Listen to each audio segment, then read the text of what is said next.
Dinghai Fusheng Records. Chapter 136. Sending out troops. In the 8th year of the Taiyuan era, Fujian led his army out of Chang'an. There were 600,000 foot soldiers, 250,000 cavalry, and 20,000 Yulin armored cavalry. Chen Xing floated in the air, following behind Fujian. The land beneath him was filled with an army that he could see no end to. Fu Rong had already been dispatched towards Shaoyang as the vanguard, and had seized the city. The troops behind him headed steadily and endlessly forth, and for a time, the expansive plains were filled with war horses and soldiers. "There's too many." Even Fujian could not resist sighing with great emotion at that. The descendants of the Xianyuan clan have actually multiplied to this extent. Perhaps, in the devil god's eyes, the moving heads of the gathered army, the soldiers as numerous as the mountains and rivers, are just like ants. Chen Xing floated slightly lower, returning to the side of Fujian, who had been possessed by Chu. Chu hadn't cast any sort of restraining spell on him either, as Chen Xing didn't dare to escape, lest he be pulled away by the divine vein very quickly. Fujian studied the crowd, seemingly deep in thought. Chen Xing once again sensed that after Chu had gained the body of this emperor of the human realm, he seemed to have gained a little bit of humanity. He was no longer that devil god who only knew to fly into a rage. Fujian's 7 emotions and 6 desires had probably influenced him. What he wondered was this: if Kongxian returned the 3rd Han that he was watching over to Chu, what would that result in? "Correct," Fujian replied gravely. "Over the past 3,000 years, even though wars have continued for many of those years, there are still so many people left. The lives of the human race are truly as stubborn as the grasses of the plains." Chen Xing said in reply, "In your eyes, they are wild grass and ants, but each and every one of them has a name, and they are all alive. They also feel emotions, just like Fujian does." Fujian chuckled coldly. "That is why they are lowly beings in this world." "I'm actually very curious about something," Chen Xing said. "God of weapons, you were a human before too, is that right?" "Nay." A red light shone from Fujian's eyes, and he replied in Chu's dark, deep tones. Chen Xing asked, "Then what were you? Why do you have 3 Hun and 7 Po?" Fujian seemed to sink into a set of long-distant memories, and he did not respond to Chen Xing's words. Chen Xing continued, "All right then, let's change topics. Have you ever loved a person before? Or a yaogui? Or something?" In that moment, Chen Xing clearly sensed that he was speaking with the devil god Shu, because the aura surrounding Fujian was no longer something that a human could achieve. Resentment and bloodlust circled around him, as if there was a huge hand that had clenched itself around Chen Xing's 3 Hun and 7 Po. It was as if Shu had drawn back a large portion of his consciousness from the earth vein, and in a low tone that belied a suppressed bellow, he said, "Do not ask too much, otherwise you will not be able to live until I refine you." With that, Chen Xing no longer brought it up. He thought of Wang Zi again, this guy who had caused them no end of trouble. He was also once a human who had loved someone, who had possessed emotions. Then, had Shu once loved someone? Had he tasted the flavors of loving and cherishing someone? If that was the case, then the devil god had a weakness. But Fujian didn't want to answer his questions. That month, as the army headed south, Fujian actually did not rest at all. After leaving Chang'an, they first went to Luoyang, before striking via way of the 4 passes and then turning their attention south. The various armies regrouped at the foot of the Longmen Mountains, in Yuk. "Your friends," Fujian asked solemnly, "your comrades in arms, have they already made their preparations for their plan to defeat Gu?" Chen Xing did not reply. Fujian continued, "Your protector is currently reforging the divine weapon. When he comes in front of Gu and you ignite the heart lamp, sending its power into the body of the sword, before killing Gu, that will truly have been a well-played hand." Chen Xing. Fu Jian undid the weapon at his side, and with the slightest of shakes, it turned into a sharp demonic spear. "Since that's how it will be, then you all might as well come at once," Fu Jian said darkly. "That saves Gu from having to search across the land and kill you one by one. You are in Gu's hands, and if they want to retrieve the heart lamp, they must come in front of Gu. Even if the Akala blade is reforged, do you think he will have the skill to do so?" Chen Xing replied, "That may not be the case. I'm sure you know as well, but this kind of thing has already happened once. You planned for the changes in the heavens and the earth themselves, and you prepared for every last detail, but in the end, you did not predict that the Dinghai pearl would actually shatter." Fu Jian let out a cold grunt. That night, for the sake of awaiting the arrival of their main force, the entire army made camp, a rare occurrence, at the foot of the Longmen Mountains. Chen Xing mused about the preparations they were making in Jiankang. Right now, Xie Shi and Xie Xian must have already set out with their troops, heading north to face the enemy. What he didn't know was whether the two armies would once again clash by the Fei River. A night breeze began to blow, and above the 800,000-strong army hovered a layer of resentment. "When did you decide to give up on Wangzi?" Chen Xing asked. It wasn't like he had anywhere to go in these past few days, so he had dogged Fu Jian's every step, constantly probing him with questions in an attempt to get a bit of information out of him. Not only was he curious about that major battle that Shu had fought with the Xianyuan clan 3,000 years ago, he was also curious about what he was thinking. Based on Fu Jian's attitude, he was treating Chen Xing as nothing more than food that could walk around. He was preparing to activate the array once there was enough resentment. His Hunpo would then leave Fu Jian's body and swallow Chen Xing's Hunpo, the heart lamp, and the tide ring as he began to feast on that lavish meal. Fu Jian didn't seem to particularly mind him hovering around and asking all sorts of questions, but most of the time, he just didn't bother to reply. "Humans are equipped with emotions," Fu Jian said coldly. "Emotions are your weakness. Would you place your trust in an ant, or be enraged because an ant betrayed you?" Chen Xing suspected that in the time after the revival of all magic, Shu had deduced that Wangzi would betray him, so he had acted first and discarded Wangzi. Perhaps, he had even, through some miraculous magic, seen everything that had happened in those 3 years that were missing from his memories. The reason Chen Xing thought this was because Chu seemed to have known that Wangzi would betray him in the end, but he didn't know that Wang Men was working against him. The reason was, in those 3 years of the silence of all magic, Wang Men had not betrayed him, so therefore, Chu did not know about it either. "I'm very curious. What bargain did you strike with Fu Jian?" Chen Xing began to try and get information out of him again. "Did he agree to let you borrow his body in exchange for treating Murong Chong kindly? Just like the terms that you offered Xiangshu before?" "Oh, that's right, I forgot that you won't remember anything that happened during the silence of all magic. Most of what you know comes from your deductions." Fu Jian was about to reply, but it was just then that cries sounded outside the tent. The blood color in Fu Jian's eyes faded, and he asked, "Who is it?"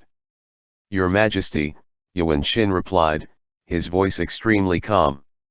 "Murong Chong is requesting an audience." He charged out of his tent and slaughtered many of the Yulin guards. "Let him come in," Fu Jian replied solemnly. Panting, Murong Chong was marched into the royal tent. He looked up to study Fu Jian, and Fu Jian gestured for his subordinates to leave. Chen Xing stood to one side, watching. He understood that Murong Chong could not see him, but he was a little nervous. "Why did you not escape?" Fu Jian asked for once.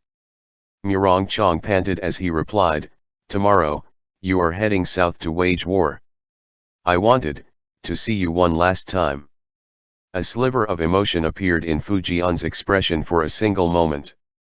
Murong Chong rose slowly, studying Fu Jian suspiciously, before he asked, "Are you still him or not?" Fu Jian did not reply. Murong Chang was kneeling in front of the chair, while Fu Jian sat on it. Their gazes locked for a long time, before Fu Jian finally replied. Zhen remembers everything, from the day you entered the palace at 13 until now. Murong Chang's slight trembles were uncontrollable, and he walked forward. He gently undid Fu Jian's imperial robes, undoing the buttons starting from the ones near his throat. I'm guessing that you might be a little self-conscious that I'm here, Chen Xing reminded him right then. I'd best see myself out. And with this, Chen Xing passed through the wall of the tent and left the royal tent. Murong Chang knelt on one knee to the side of the chair as he undid Fu Jian's outer robe, only to see that on the left side of Fu Jian's chest, there was a corroded scar. It looked as if someone had cut open his chest, pulled out his heart, and pressed another one in there. Right then, a dagger appeared in Murong Chang's hand. Fu Jian's movements were even faster than his, however, and he grabbed Murong Chang's throat with his right hand, his left gripping that dagger tightly. The sharp blade cut through his palm, and pitch-black blood seeped out. If it were not for Gu's promise to Fu Jian's eyes turned blood-red again, and he enunciated each word clearly, Gu would have long since torn you to pieces. Such senseless love amongst you humans, what a joke that truly is. Murong Chang had no way to breathe. With a wave of his hand, Fu Jian tossed him out of the tent like a meteor. His body slammed into the table, and there was a huge boom. Chen Xing walked through the camp, looking left and right. When he heard a commotion in the distance, he understood that Murong Chang's assassination attempt had failed. This was a signal that they had agreed upon beforehand. If Murong Chang discovered that the devil heart was in Fu Jian's body, he would use the assassination as a way to alert Chen Xing. Of course, this assassination was doomed to fail.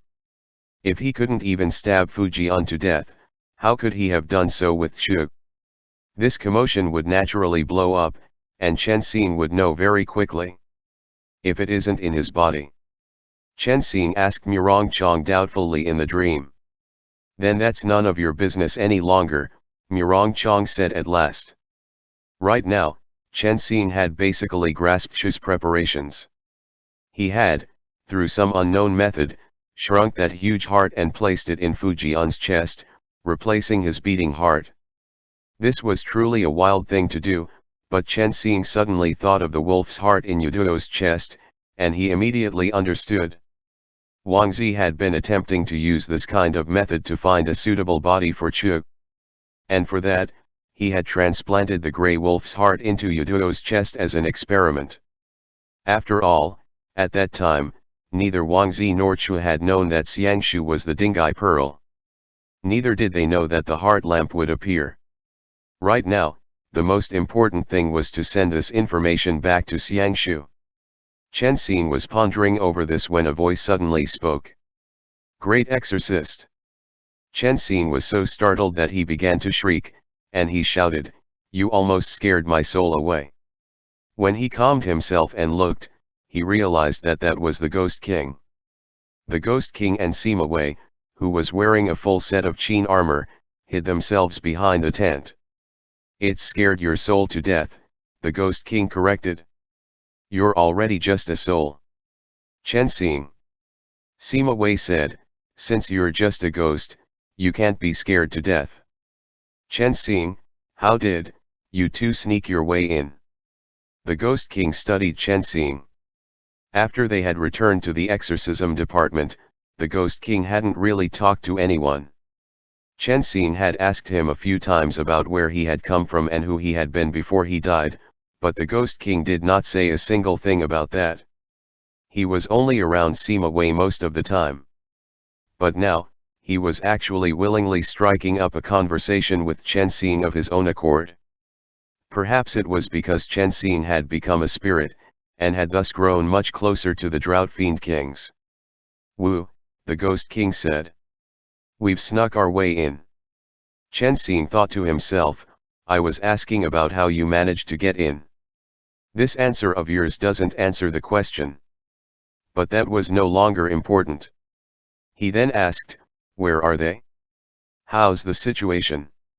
The Ghost King replied, "Your martial god has headed to Zoage. Did he take the 6 lights with him to forge the sword?"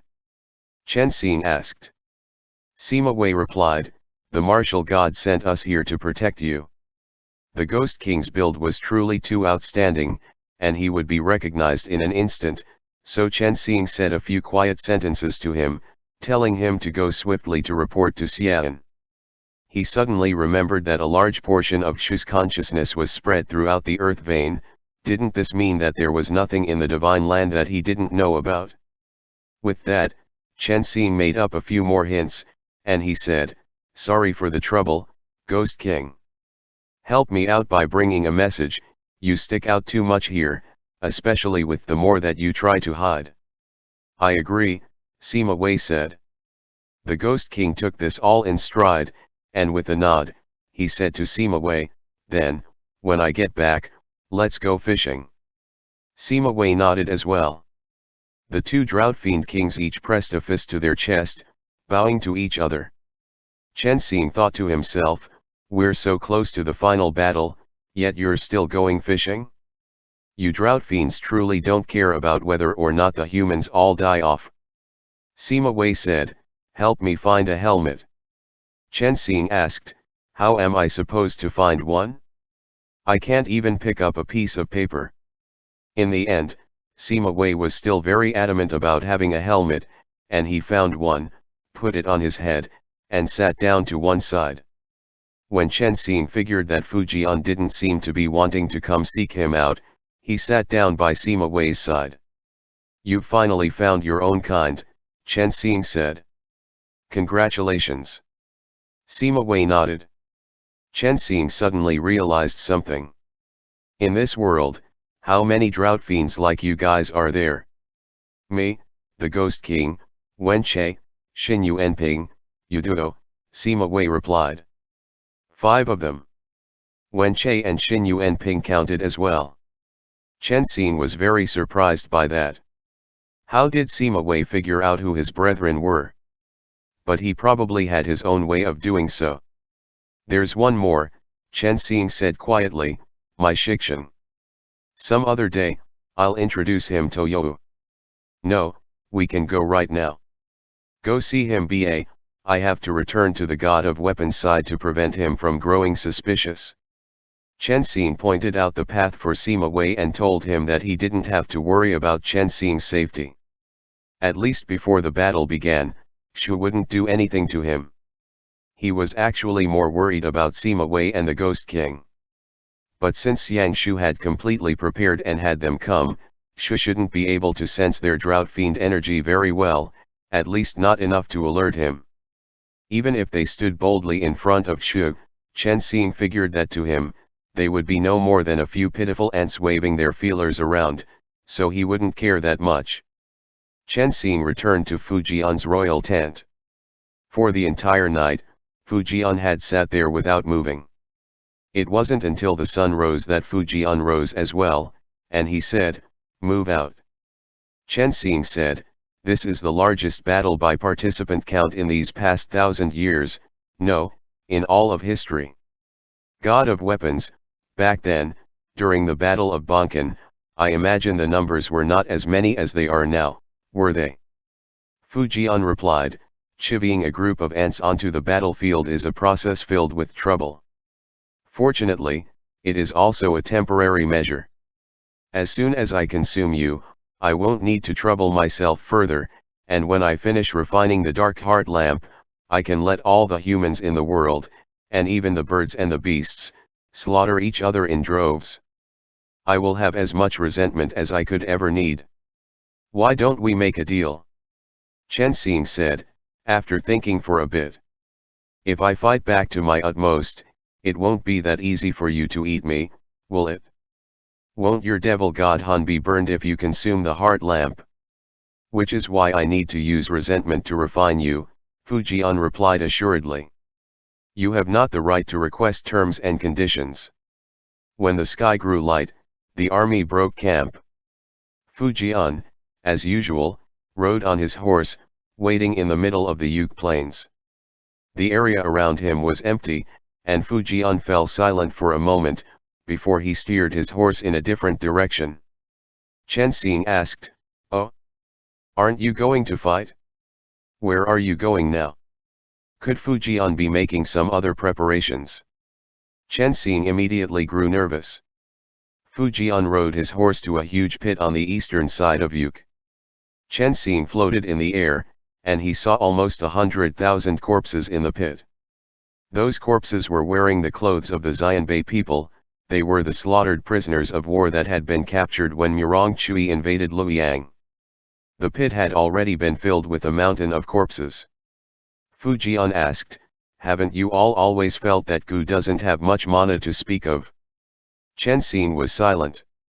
In his memories, Shu had indeed basically never fought directly. The only time he had done so was on the sacrificial altar on the banks of the Fei River. "Gu cannot be defeated," Fu Jian said. "Even at Bonkan. I will allow you to see this today." Wang Hai was simply borrowing Gu's power. And saying this, Fu Jian's eyes turned blood red again, and as he studied that pit filled with bodies, resentment began to gather within.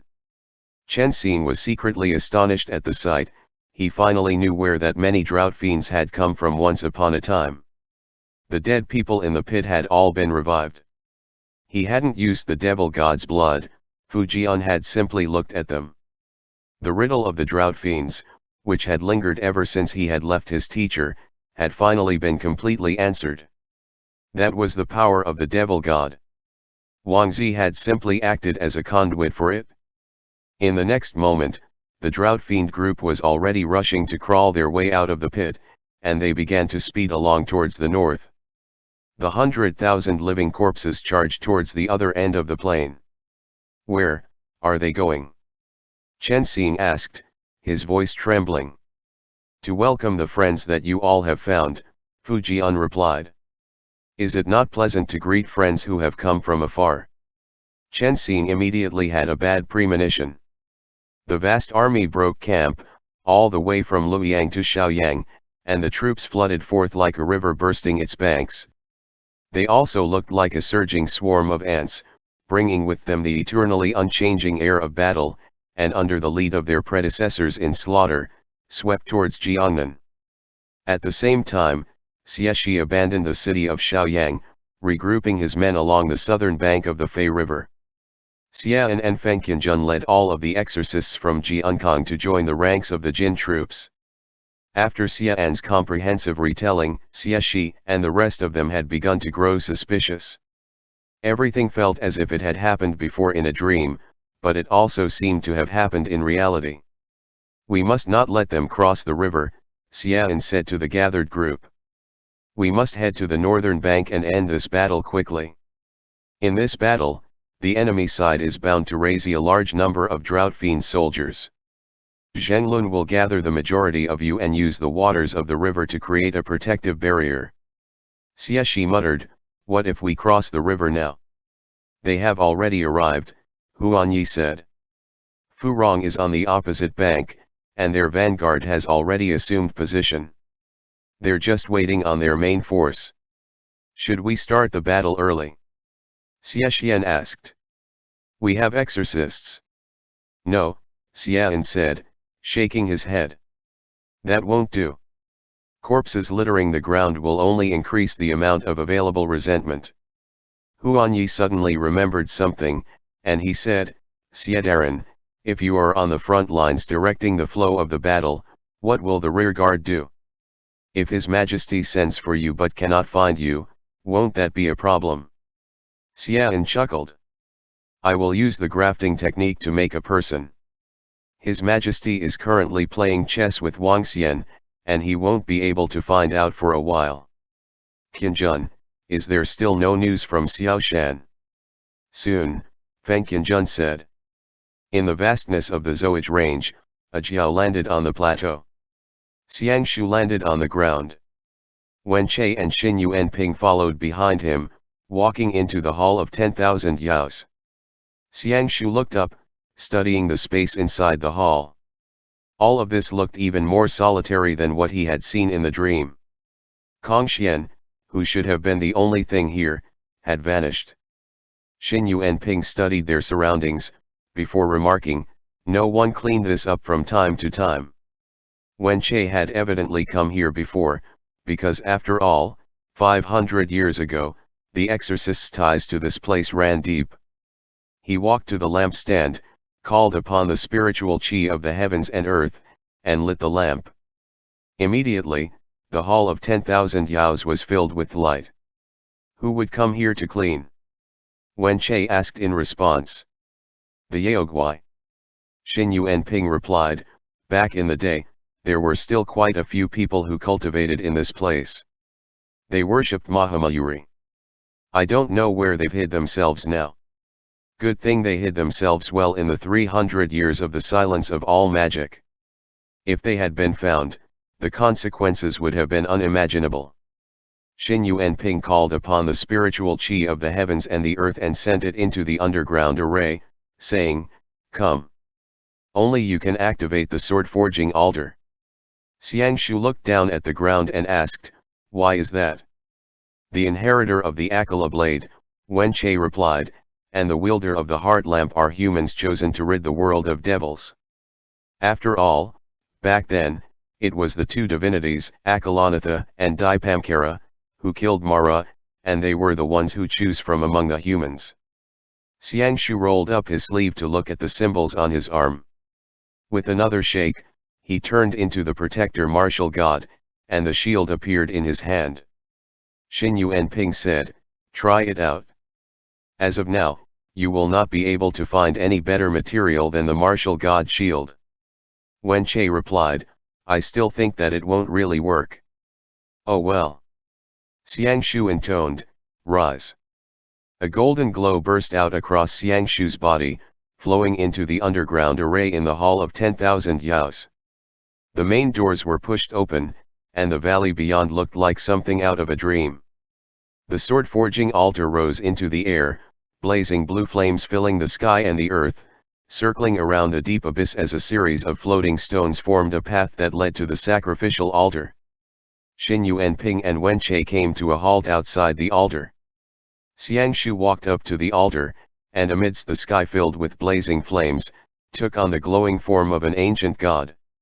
The copper of Mount Shao is nothing more than a promise that the Xianyuan clan left behind to protect the human realm.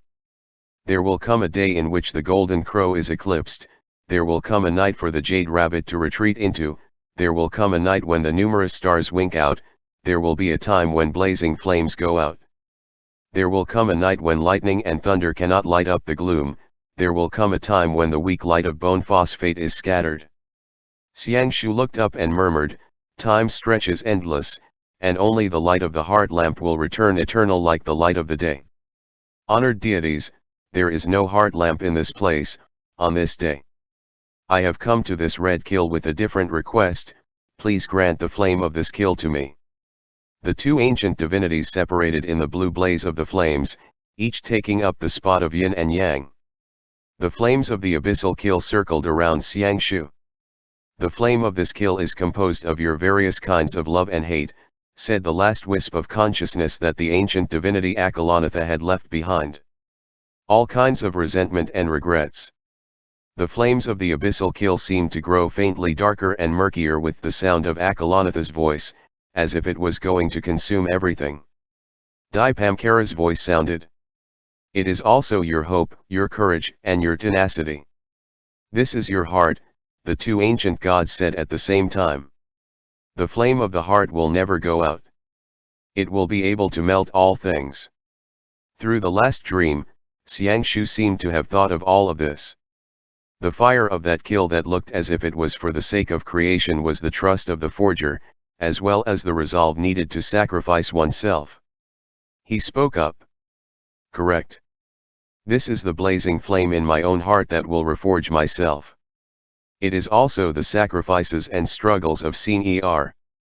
Last time, Xin Er used the blazing flames of his heart to reforge himself, but this time, I plead that you give this flame to me. I have brought the item to store it in." And saying this, Xiang Shu raised a hand, pointing it in the direction of the abyss kill. To the northeast of Shaoyang, another vast army was gathering. Just as they were about to head south, a scout rushed in with an urgent report, shouting, "The living dead! It's all the living dead!" The 100,000-strong drought fiend troop had already blocked their path forward, and were starting to fight with the vanguard. After Shimokan and the Dongying King Onobayashi met, they immediately stopped the forward advance. Shimokan shouted, "Prepare for battle. We must break through the enemy's defense. There's too many." King Onobayashi rushed up onto the cliffside and glanced down. Circle around them. Where the vanguards had collided, the Chi-Le troops and the Dongying troops had already begun to fight the drought fiends. The drought fiends, however, bit and chomped. Though they were not strong fighters, they filled the road ahead. Just as Shimokan and King Onobayashi were about to give the order to retreat, however, thunder rumbled in the sky above. A bolt of lightning suddenly shot through the valley, sweeping like a tidal wave towards the canyon on the southwestern side. A white wolf carried Xiao Shan on its back, and Xiao Shan raised a claw, which crackled with lightning, before swinging it down towards the earth. The surface of the earth quaked for a radius of 10 li, and there was a huge boom. The roiling thunder immediately swept all of the drought fiends out and away.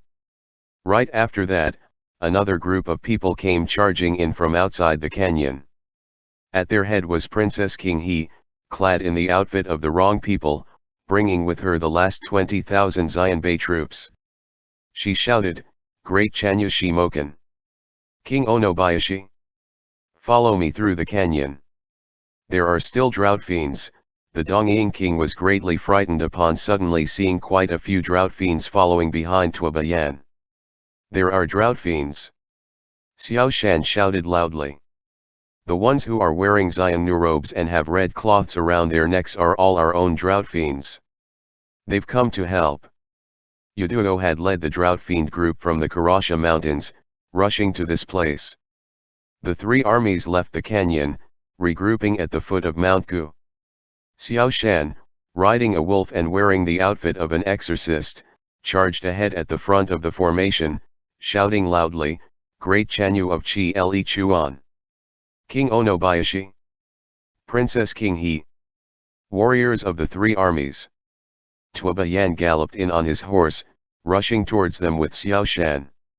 Lightning crackled out from Xiao Shan's claws, and Shimokan immediately recognized him. He shouted, "Xianlu King!" But just as everyone was about to dismount, Xiao Shan lifted Kangshan Yuli, indicating that there was no need to stand on politeness. "I am the Xianlu King," Xiao Shan said. "Everyone, please listen to my orders for now, as I pass on the strategy of the protector martial god, Shulakong. After that, please head out with Tuobayan to ambush the Qin troops' rearguard." All the warriors raised their weapons and let out a loud shout. Xiao Shan, still riding that white wolf, leapt over the ridge, leading the fresh troops towards the battlefield by the Fei River. The northern bank of the Fei River. Fujian's grand army swept across the land like a black cloud, pouring towards the northern bank of the Fei River. They came to a halt 10 steps away from the water. The horses neighed, and the rear soldiers pushed at the ranks in front of them. There was a hubbub as their own troops were almost shoved into the water. 1,120,000 soldiers were really too many men. From the Central Plains to the Jiangnan region, no battle could compare with the one that would happen today. The only time that 1,000,000 soldiers had been gathered together was 600 years ago, when Qin gathered a whole 1,000,000 soldiers to destroy Chu. And Fujian had basically mobilized all of the soldiers in the north. 10 years before Chu possessed him, he had already begun to make preparations for this battle. Fu Rong looked back several times, but he did not see Fujian. He, Murong Chui, and Yao Chang glanced at each other. On the southern shore, Xie Xian, and Huan Yi were leading the 80,000 soldiers of Jin, arranging them in formation. Xian also hid himself behind the lines, facing away from the enemies. "His Majesty has issued an order," a messenger said, "that the men should march forth now. The momentum of the army must not be delayed, and you may act at your convenience in starting the battle. Several of the commanders at the head of the army began to cause a commotion after hearing the orders. Evidently, Fu Jian was not planning to lead the army himself. What should we do? Fu Rong asked disbelievingly. Should we start the battle right away? Where the Yulin troops were waiting, the plains along the northern bank of the Fei River was filled with cavalry and foot soldiers. Amongst the huge crowd in the rearguard, Fu Jian had one hand pressed lightly against his front. All of the soldiers looked at each other, not understanding what the emperor was playing at. Only Chen Xing knew that the hand that Chu had holding him down seemed to have the force of 1,000 tons, making it so that there was no way he could escape. Are you so certain in leaving the armies to them? Even now, Chen Xing was doing his best to remain calm. You've already lost once, so don't blame me for not reminding you. Fu Jian replied darkly, the only thing that Gu wants is death. The Qin troops killing the Jin troops, or the Jin troops killing the Qin troops, what difference does it make in Gu's eyes? When the Yulin troops around him heard these words, they all turned their heads, staring at Fu Jian in horror. On the banks of the Fei River, Fu Rong studied the opposite shore. There were not many people there, and as soon as the army charged forward and crossed the river, they would be able to kill their enemies simply by trampling them. It was, however, at this very moment that Xie Xian stepped out from the ranks, shouting at Fu Rong. Crossing the river for the battle and slaughtering each other is not my idea of a pleasurable fight. Xie Xian shouted from a distance. Fu Jian. Clear out an empty space, and once we cross the Fei River, allow us to fight with no path of retreat. How does that sound? At the same time, Xian, Feng Qianjun, and the rest of them were forming up behind the army.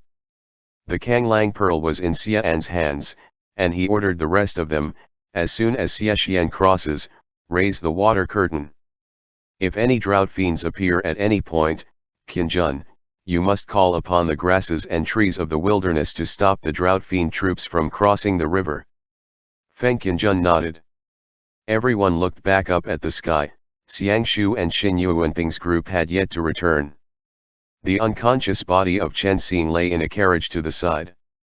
Feng Qianjun lifted the curtain of the carriage aside and glanced inside, one hand gently patting the back of the soundly asleep Chen Xing's hand. Relax, Feng Qianjun said quietly. Everyone will definitely bring you back. At the same time, the three main commanders of the Qin forces were discussing in low voices, not daring to act on their own. They once again requested orders from Fu Jian behind the lines, and not long after, the reply came back to them through the lines. The messenger was being squeezed as well, and he struggled forward, shouting from 10 paces distant, His Majesty has ordered us not to ford the river just yet and to attack them mid-crossing instead. When Fu Rong heard those orders, he gave the command. Have the entire army withdraw 3 li back. The Qin troops began to ebb like the tide. As soon as Xie Shi saw the flags being raised on the other side, he ordered decisively, Quick! Everyone, move out, cross the river. The Jin troops immediately began to move, and the 80,000 men flowed into the Fei River. Chen Xing glanced at the front lines from afar, only to see the Jin troops flooding forward like the tide, while the Qin troops retreated, ebbing backwards. Slowly, however, the Qin troops, with their men jostling each other, the front lines pushing the rear back, began to squish each other in their hurry. In the distance, someone shouted, Stop backing up! There's no more space. But in the chaos of a million people all trying to pile themselves onto the plains on the northern side, who would have heard that? There was suddenly a huge boom from the other shore, and the waters of the Fei River rose. With that momentum, the Jin troops sped up, flooding to the northern shore, fighting for space to stand. In the blink of an eye, the vanguard of the Qin troops had suddenly collapsed. Stop forming ranks! Hung Yi immediately shouted, coming to a split-second decision. This is a good chance. Foot soldiers, charge forward. Let them taste the steel of our blades, then we'll see. the Jin troops set foot on the northern shore, their clothes and armor soaked through. Before they could even form ranks, they began to charge at the Qin troops. Fu Rong immediately yelled, "Riders, prepare! Charge!" But in backing up alone, each row of Qin troops had squished up against the last, and the command could no longer reach the rear ranks. Many people turned around and increased their speed, and the front ranks began to squeeze again at the rear ranks. As they trampled on each other, the chaotic commotion spread. The front ranks were already fighting, the Jin troops had collapsed their defense, and they came charging towards the cavalry who had already turned to withdraw. This chaos kept spreading, and in the blink of an eye, it had spread to the rear ranks. Right then, someone began to shout loudly amongst the formation of Qin troops, "The Qin army has lost! The Qin army has lost!" Chen Xing. In the blink of an eye, the 1,120,000 strong defenses of the Qin troops collapsed in front of Chen Xing's eyes just like that. Countless pained cries rose into the air, and resentment began to circle through the air. The Yulin army had already begun to grow restless, and Yuan Shin immediately said, "Hold fast. What are you doing? Are you trying to desert?" Fu Jian, however, did not care at all. With one hand controlling Chen Xing, he waved his other hand through the air, and his eyes turned blood red. Instantly, a whirlwind formed, and the 20,000 Yulin troops hurriedly turned back to look, only to be sucked into the column of wind alongside their weapons. The whirlwind sucked up his own soldiers, their blades and spears dancing through the air. Fresh blood spurted forth, turning it into a bloody tornado.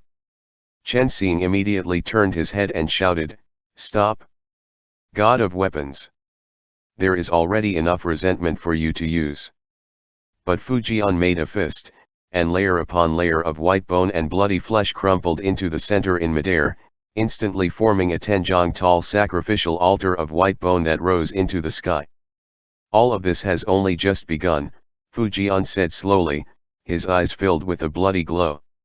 "Struggle, wail, call upon the devil god's blood that I have passed down into your bodies and go forth and slaughter. They're here." Xian shouted. "I'll leave the southern bank to you all. Take care of Chen Xing." The exorcists raced to the edge of the bank, sending up crashing waves. The waters of the river rose, forming a huge wall. End chapter.